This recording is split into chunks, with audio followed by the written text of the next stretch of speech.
තනකොළට ආදරය කරන කෙනෙක්. ඒ නිසාම එතුමා Tamanගේම ලස්සන ගෙවත්තක් හදලා ඒ ගෙවත්තේ සියලුම අපි පරිභෝජනය කරන එළවලු වගා කළා. තනිකරම පාවිච්චි කළේ දේශීය පොහොරවල්. කියන්නේ වසවිස නැති රසායනික දේ කලවම් කළ නැති පොහොර වර්ග වලින් පෝෂණය කරලායි ඒවයින් ඉතාමත්ම සාර්ථක ප්‍රතිඵල ලැබුණා. අපි අද දන්නවා මුළු රටම වසවිස වලට ඇබ්බැහි වෙලා තියෙනවා. අපි බොන වතුර ටික ගත්තොත් ඒ බොන වතුරට මොනතරම් රසායනික දේවල් කලවම් වෙලා තියෙනවා.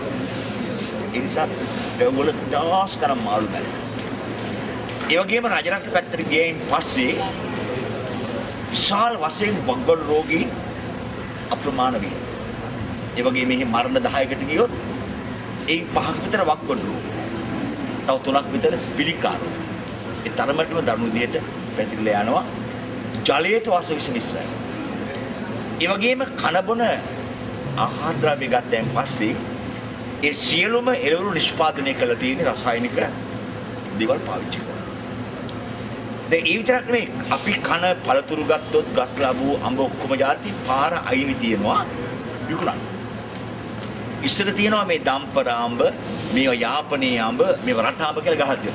දැන් තියෙන අමුතුම මේ අඹ වර්ගයක් වසවිස නැති අඹ.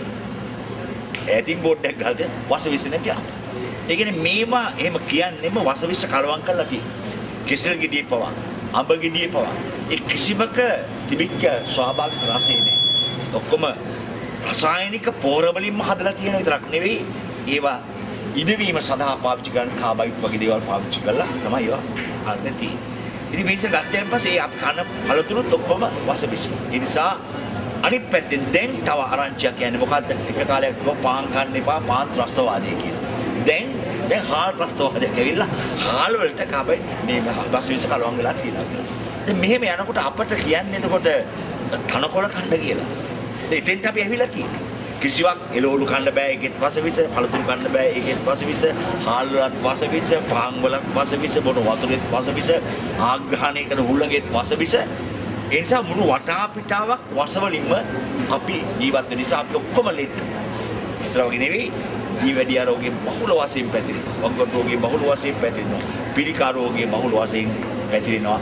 ඒ නිසා ළමා වී ඉඳලා සියල්ලෝම රෝගීන් බවට පත් වෙනවා. ජාතියක් රෝගාතුරු වීම ජාතියක් අඩපණ වෙලා ජාතිය විදවටෙන් ප්‍රධානම කාරණයක් වෙනවා. ඒ නිසා අපේ දේශප්‍රිය අලහකොන් මහත්මයා මේ දැඩි ප්‍රයත්නයක් දරන්නේ අපට බැරිද වසවිස නැතුව අපි භවභෝග වගා කරගන්න.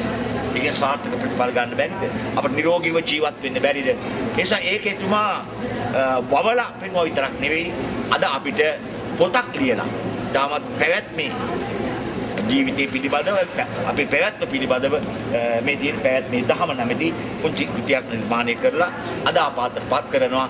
පුළුවන් තරම් මේක ජනතාව අතරේ පණිවිඩය ගෙනහිල්ලා තමන්ගේ සරුසාර ජීවිතයක් වවාගෙන වසවිසෙන්තු ජීවත් වෙන්න, නිරෝගීව ජීවත් වෙන්න ඔබට පුළුවන් කියන පණිවිඩයයි පැවැත්මේ දහමේ අත්කලක්. ඒ වගේම අද CD ගණිතයකුත් ආපාතපත් කරනවා. ඒක දෙන්නේ මේ පණිවිඩය කොහොම හරි ජනතාව අතරට ගෙනියන්න දරන උත්සාහයක්. එතුමා අසනීප තත්ත්වෙන් ඉඳගෙනත් මේ කරන ප්‍රයත්නයේට අපි ප්‍රශංසා කරන අතර එතුමන්ට නිරෝගී සම්පත් ලැබේවා කියලා ඉතිරි ප්‍රාර්ථනා කරනවා.